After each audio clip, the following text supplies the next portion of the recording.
Welcome to LIGHTBOB TV. Today is Tuesday, and we're talking about fixtures in this series of 3D printing. And the reason why I wanted to tell you about it is because I get all kinds of communication, and people are asking questions. And I said, well, why don't I go over it and then give a brief? It's going to be a series of 3 weeks, 15 episodes, but we're going to talk about our regular subject: source, fixtures, manufacturers, design, and the ecosystem or the industry. And then week one, we dove in and we talked about the basic. Now we're expanding a little bit more, and on the next week we're going to talk about a little deeper. So today we're going to be talking about how controlling the source and the glare is a very easy thing to do, and it's very feasible with printed forms, because we're not limited to some casting. We're not limited to anything. We have an open toolbox, and we can create, we can adjust, we can put inserts, we can put all kinds of attachment to control the source, and that's the idea. So without further ado, well, yesterday I talked about the source and how it was an important thing, and the week before too.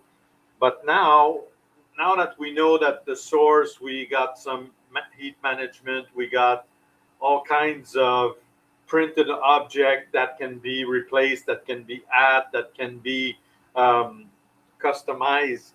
Now we're going to look at the fixture itself and how we control what the eyes actually see, right?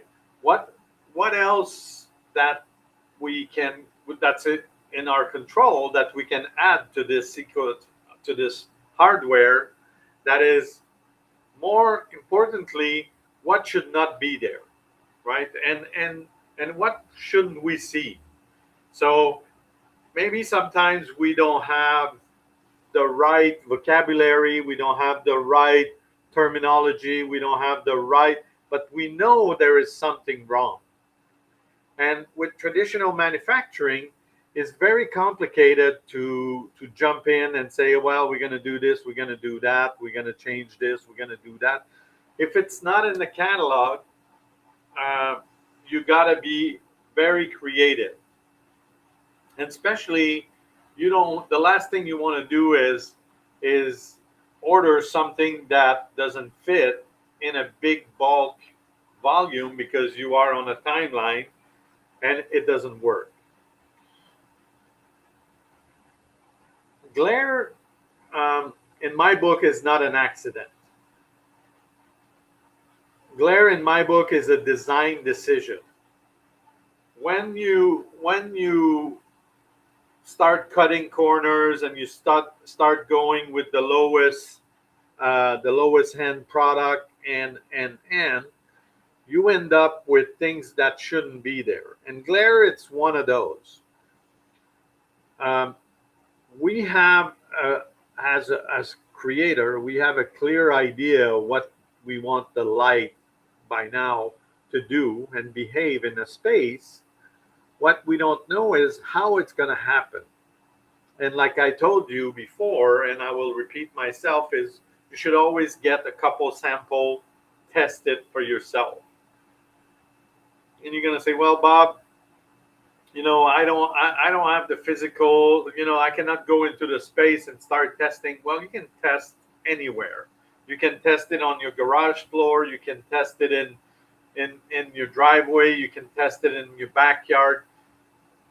The idea is that you start training your brain and training your sight, how light behave, how light patterns are. What do you see when you walk through, when you walk close, when you walk uh, under, what do you walk in and you look back? So by training yourself, and just not just saying, well, it's light, right? you're starting to anticipate what the reaction will be.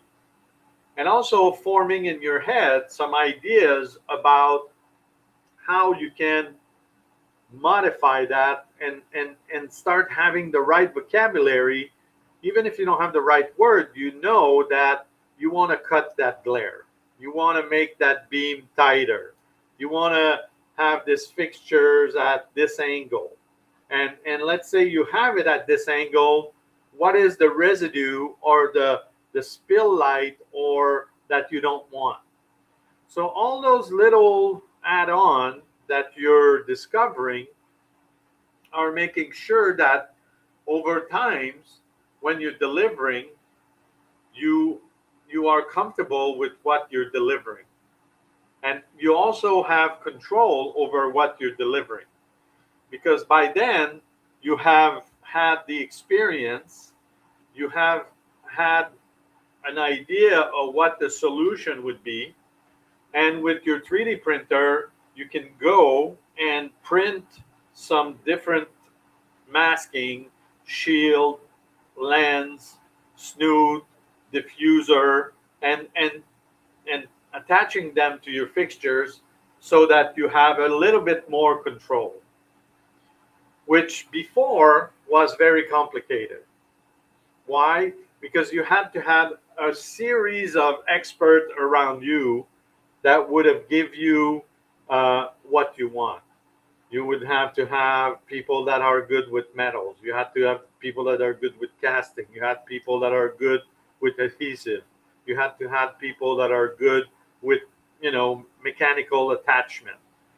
And all of those people are still there and are very important. But when what happened is that you add time to all the different steps, especially when you're on a tight schedule, or you're doing something that is very custom. As an example, you do some team lighting for a project. Having to translate to the manufacturing team that, let's say you're doing something very futuristic, that it's not just a little piece, you would like to have something that gives it a little edge, more futuristic. Well, it is not as easy as it sounds. But by looking at different storyboards, by looking at different ideas, by looking at different rendering, you can on yourself start sketching and programming the parts and putting them and testing them or various version of it. So now that you have all kinds of options, and then you show it to the artistic director and they said, yeah, I like this one. I like this one. So not only you have a part that's hiding the source, but also that is very aesthetic, that fits with the design, and that makes the fixture, completely invisible. Because now instead of having an eyesore, it becomes part of the team. And what does that happen when you make the light disappear? Well, you have people focus really on what the message you want to transmit. So having a bunch of lighting a scene gives the audience the view of the scene without altering, glare that comes to their eyes and eye fatigue. Eye fatigue is real. It has different levels. Some people are very sensitive. Some people are less sensitive. And especially when you have a trained eyes, um, you'll probably have a bit more tolerance to it. But it doesn't mean that it's okay. It doesn't mean that the public should endure this spill or this glare in their face. So let's say let's start from this scene where we have a very comfortable um, view, right? Everything is disappear. We have the view. So we have the right source, we have the right fixtures, and we have now this scene needs to be duplicated into all over your project. Sometimes this is where it gets a little bit tricky because the project will evolve and you will have different architecture, you will have different design environment, you will have, and then you will use different hardware. You'll use different fixture, you'll use different source, you'll use different power, and. So the idea is that you, once you have an idea that works and you have an approval, now you can use your technology, the 3D printing, to duplicate and adapt all your accessory to your other zone so that it align with your design concept. And it become less and less and less glary, less annoying, and reveal more and more because your attention is part of the experience. And your lighting fixtures are becoming part also of the experience as accessory, not as source of annoying glare.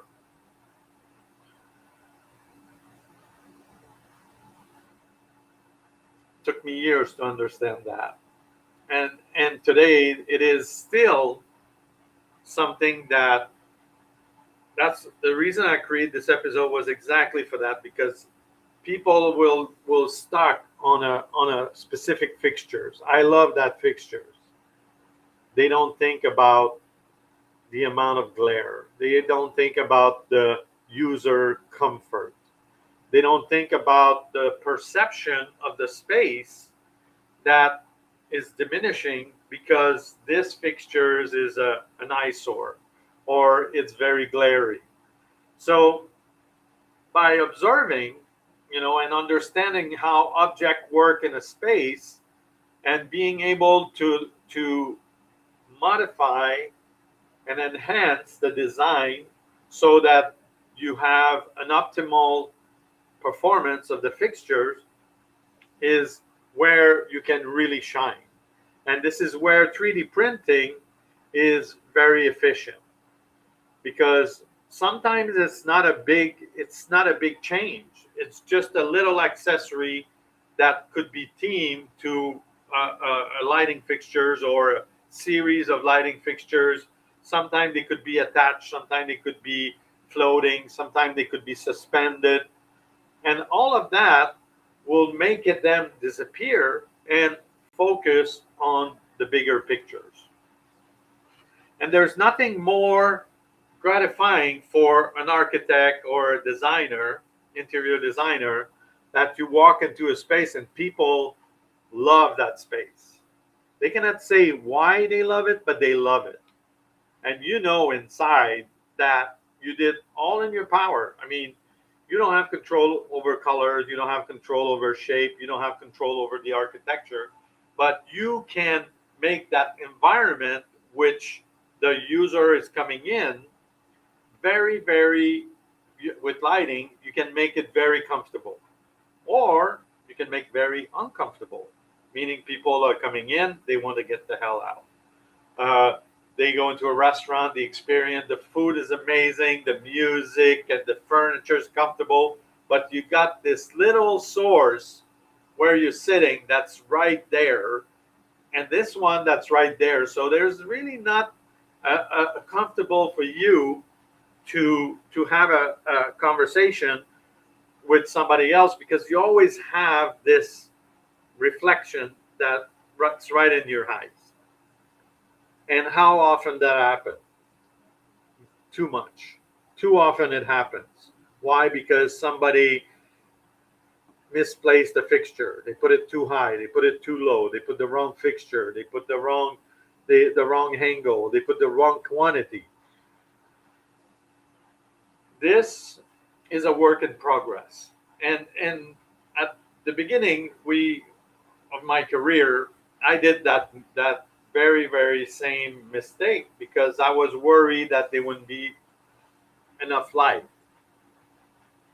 And then over time, I start adding control and put them on different layers. And after a while, I nail it down. So I'm not saying that it's the path that you're going to do, maybe if you understand light better, and if you understand that you have the control, either with communicating to different lighting manufacturers, or communicating to different light source, or printing your own accessory, you'll be able to change the behavior of lighting fixtures. And this is a big win in your career, because now you're not limited. You're not limited to what's available in the catalog. You're not limited in time, because one of the things that's happening is that the worst thing client likes to pay for is time. So we have projects that are more and more complex, right? And we have less and less time to achieve them, or less and less time to do some R&D, or less and less time to do discovery. If you work in the corporate world and you're doing rollouts, that's even worse, because now you are the slave of a schedule that somebody did in an office that has no clue what's going on in the field. So you need to adapt. You need to be able to work with the tools, so that whenever you see fixtures, whenever you see glary environment, your job is to try to reduce it to the minimum without cutting the experience, while you even enhancing the experience. Because while cutting this glare, now you gotta make sure that whatever this reveal you want to do, furniture, beautiful glass wine, artwork, scary monster, doesn't matter. You got to take the glare out. That's your first job. Then you got to make sure that whatever you're lighting is visible, and that you have the control of the output. Because if you don't control your output, the result will be catastrophic. You won't have a nice soft experience. You'll have something that's edgy and aggressive, and it's very amateur. Of course, to that, because we talked about it, we have control, right? We have other variable. We have the intensity of the source that we can control. We have sometimes fixtures that are recessed, and we can adjust the depth of certain recessed fixtures, right? Either by, depending on the opening size, by adding a smaller source, or extending the recess with the snoot. There's different ways you can cheat, and you can achieve this glare to disappear. But the main thing you want is take it out of the edge. You want to take that source out of the edge, because the closer it is to the edge, the smaller not the smaller, the bigger the angle of annoyance you're creating. And as it is in a recess, you get a smaller and a smaller diameter of lighting. And if it's oriented properly, then you're winning.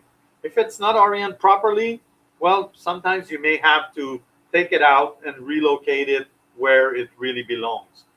And this is also, for me, a very hard decision to make, but it is the best decision. Sometimes I did do a lighting plan, and because of a few change order, because I didn't get them, or I got late on the chain, or there's a source that it's there that doesn't do anything except lighting the floor, which is absolutely useless.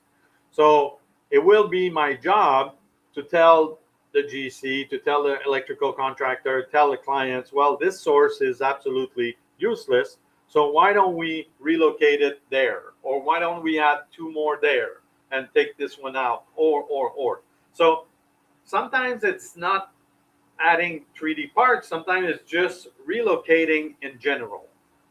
So the main idea is that you want to emphasis on the experience and eliminate everything that's not part of it.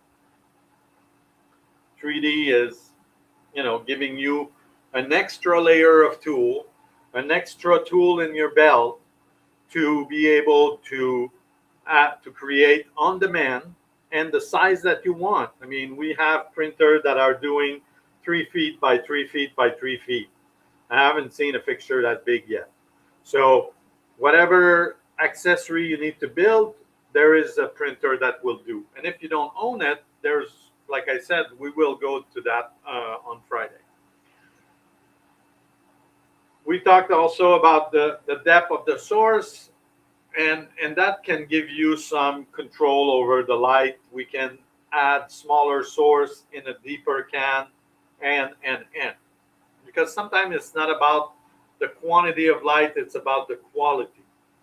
And if you have a high contrast area and you have a small source that is highlighting something at the right angle, you don't need to have something that is blasting. You just need to have the proper source inside the fixtures, and then maybe have something that, or maybe sometimes you just need an accessory that will help you to tilt the light. How you do that? Well, you have different technology, you have different material that you can 3D print, and that will help to control where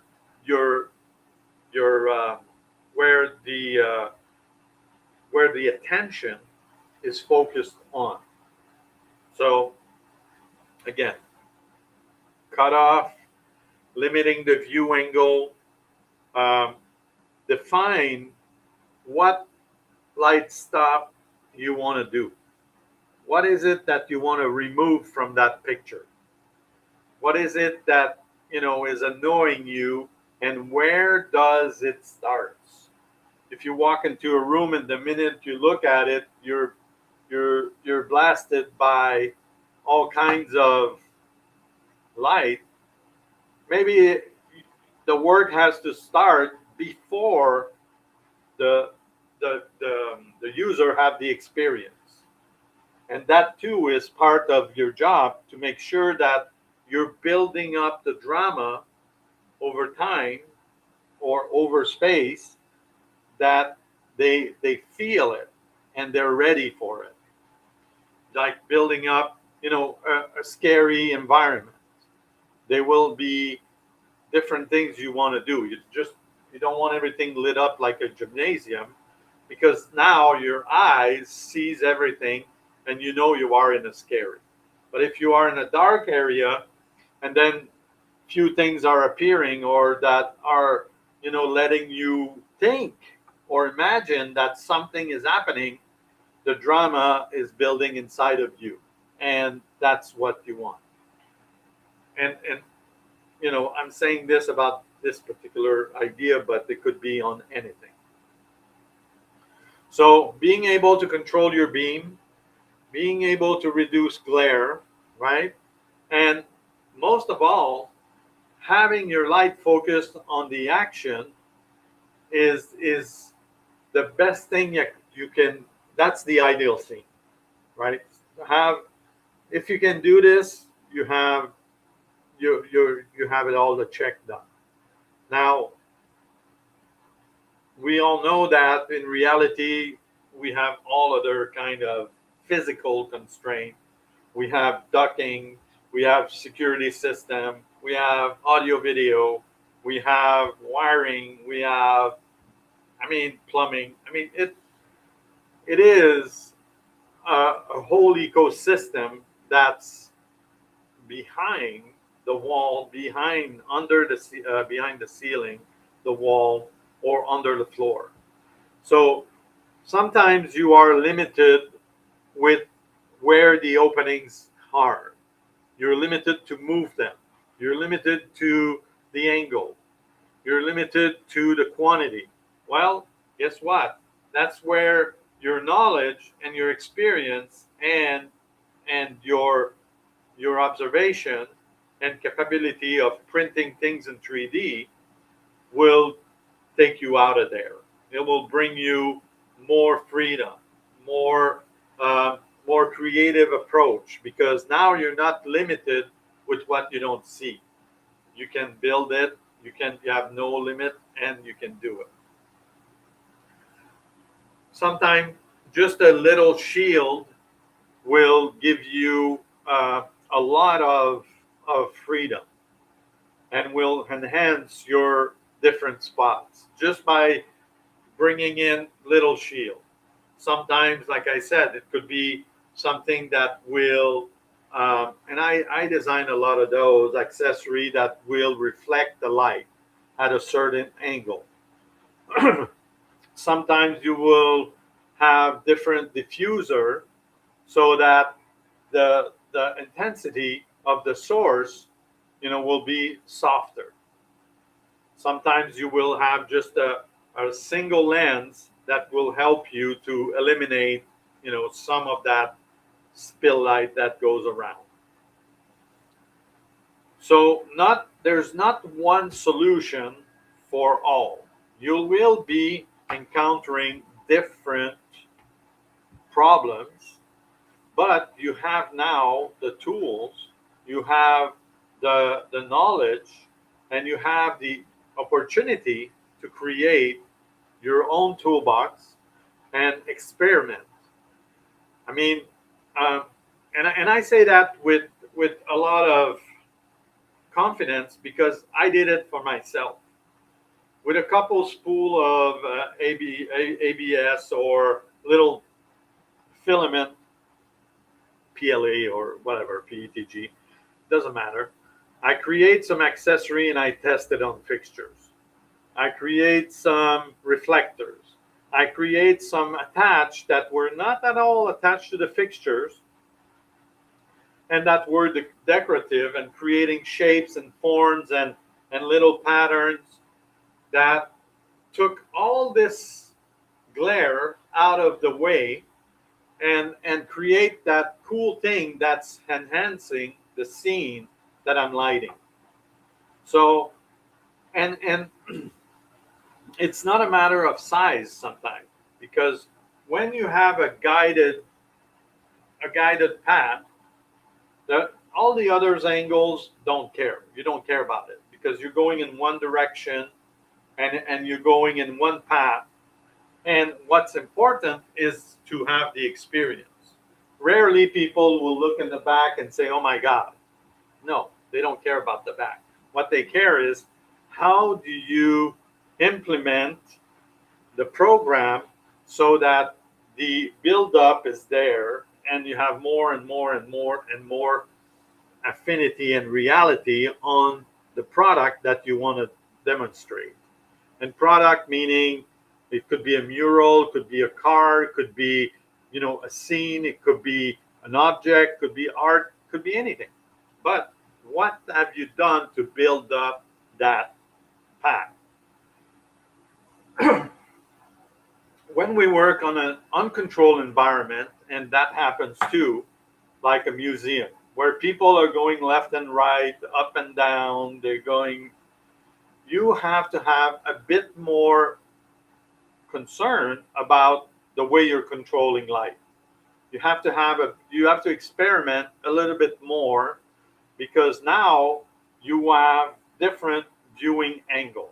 So your research will probably be more steep, and the testing will also be the same at the same height, right? You'll test way more. You'll make more mistakes. You'll have to practice a bit more. But again, it's part of your research and discovery, and this is something that it's going to stay with you forever. You'll never forget about it. Why? Because you experimented. You did it. You took the responsibility of delivering something that you wanted your user to experiment at a very high level, and that was part of the process. The process is not just, well, I'm going to put 5 lights on that piece or that theme or that event or that whatever, and I'm going to call it a day. No, you're going to walk around, you're going to look, you're going to say, okay, what happened when I'm walking towards the left, towards the right? What happened when I'm behind? What happened? Because that happened to me. You have these beautiful piece of art, giant, more bigger, and when you're walking towards them, you have these glary fixtures. That light that doesn't contribute to nothing, excepting annoying you from the wrong angle. Is it necessary? No. Could you leave it like that and live with it? Most people do. Do I would have done something? Yes.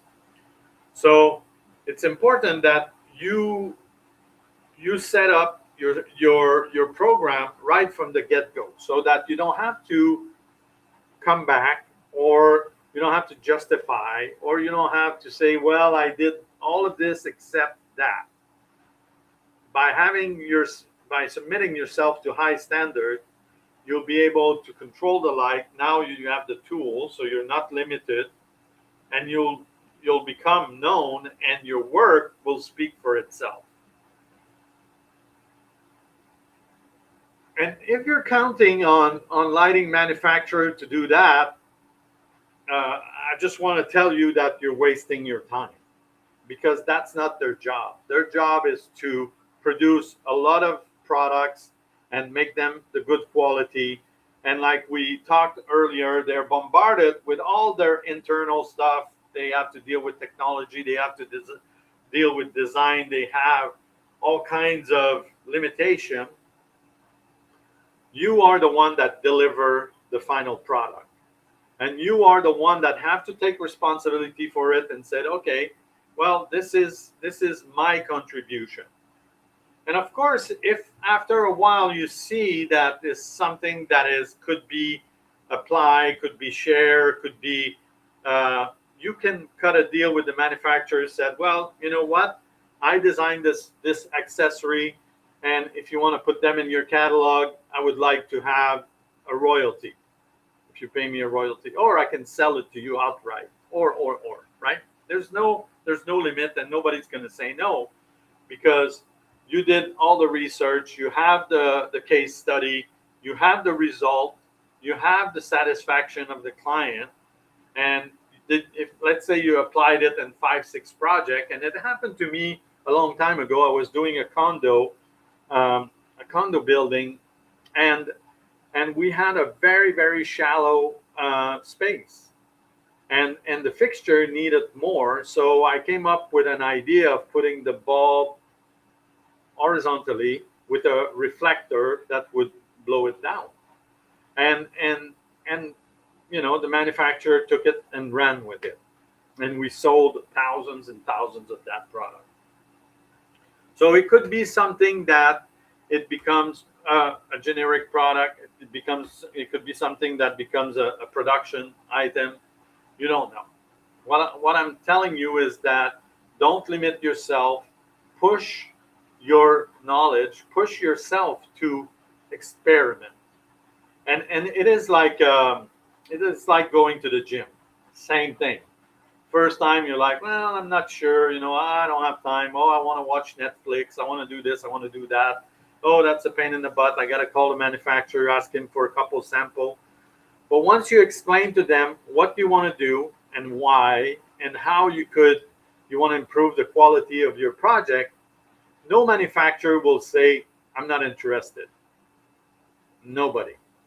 Because who wouldn't want somebody that does more R&D and more application and bring their product to a step above for free, right?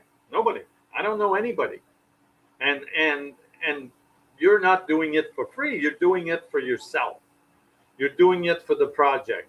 You're doing it for the knowledge that now in the subsequent project you're going to be doing, you're going to be able to come in and say and resolve very complex problem of glare or brightness or different contrast or sharp shadow, because you have in your tool belt all this experience. You'll look at the fixture, you said, yes, I did something similar about 6 months ago, a year ago, 5 years ago. And then people will say, oh yeah, well, let me do a couple tests and I'll come back.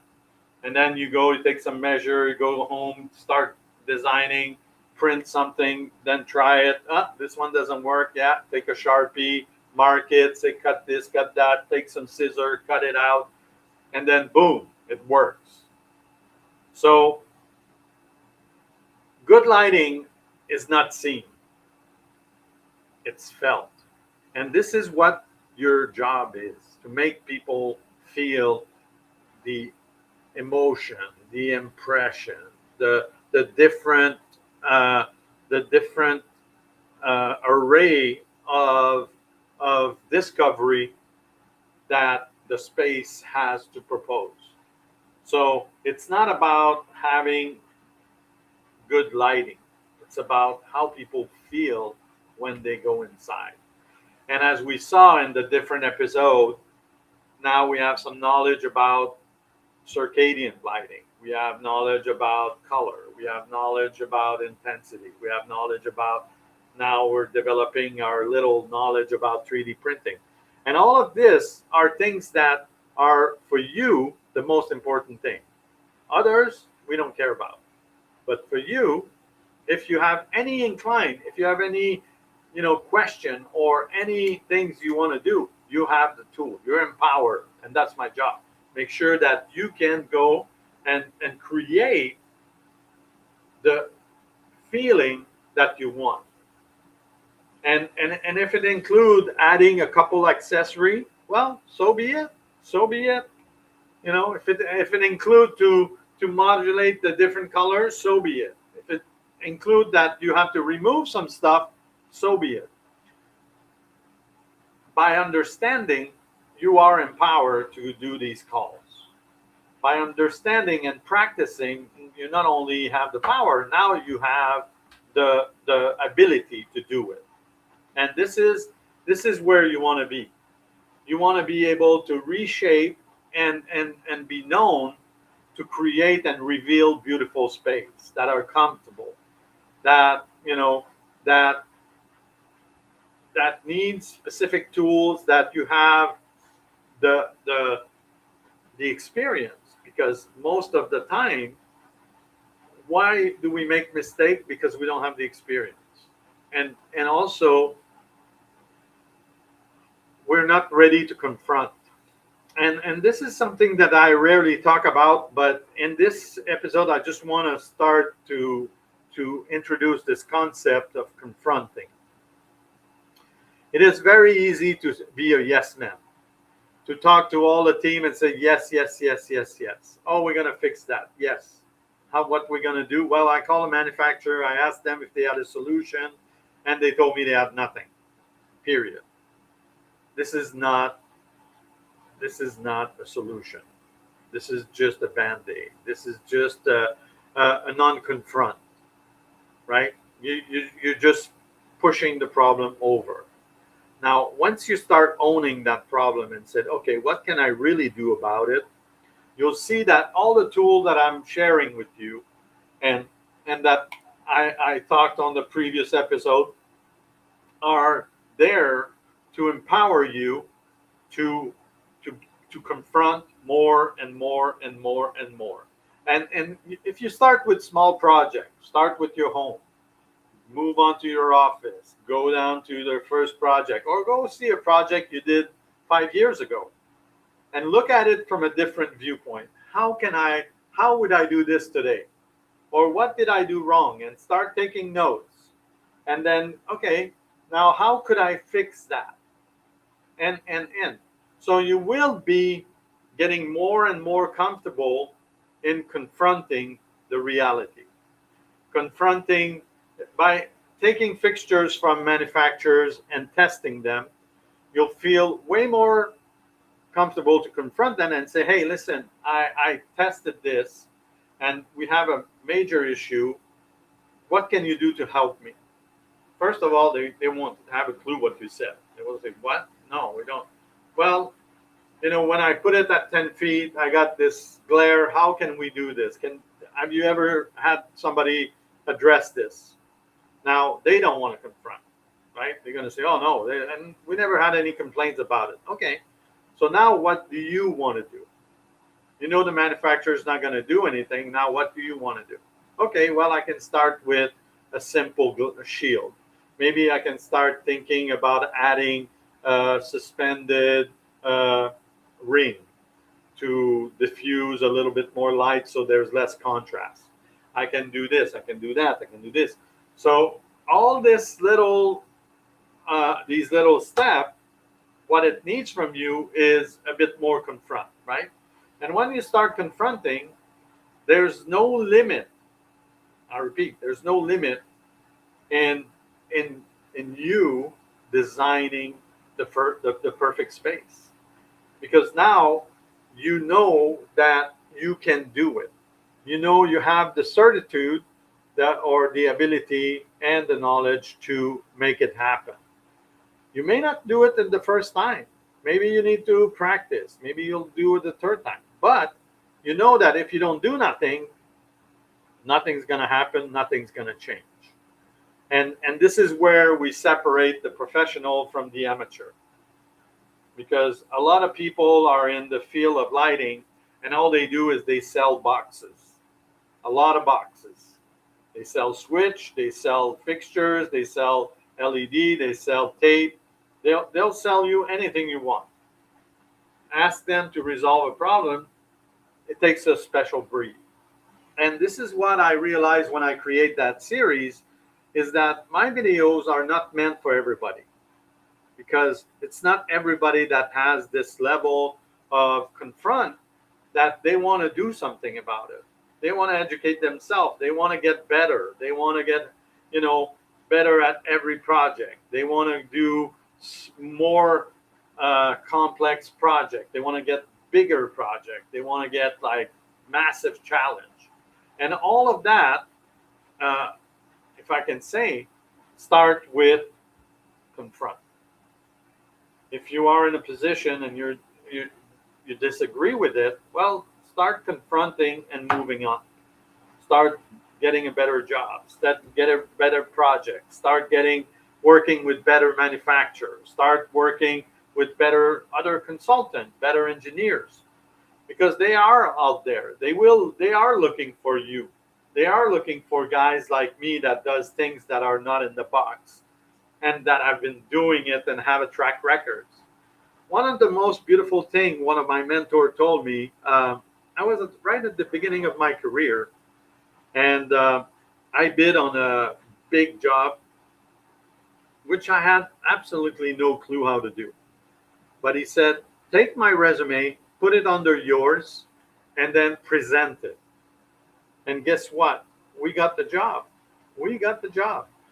And I was the local lighting designer on that project, and my mentor was in New York, and he was running me like every week. We had meetings and phone meetings, and he would say, okay, you're going to do this, you're going to do that, you're going to do this. And I got through this on the phone. I got through this a few times, a few times during the year. I flew him in also for a couple meetings. And that's how I built my career. At the beginning, you may not know what you want. You may not understand what you're doing. Well, just pick my brain. Pick the brain of some guys you like. Nobody's going to tell you no, unless they're an idiot. But most people have a brain and understand that, if somebody wants to evolve, somebody wants to do something more, you help that person. And if you don't, well, you don't want to deal with these people. You don't want to work with these people. And that's very fast, you'll find out. So thank you for being there. Tomorrow I have a show. Thursday I will be out of town, and Friday I'll be back.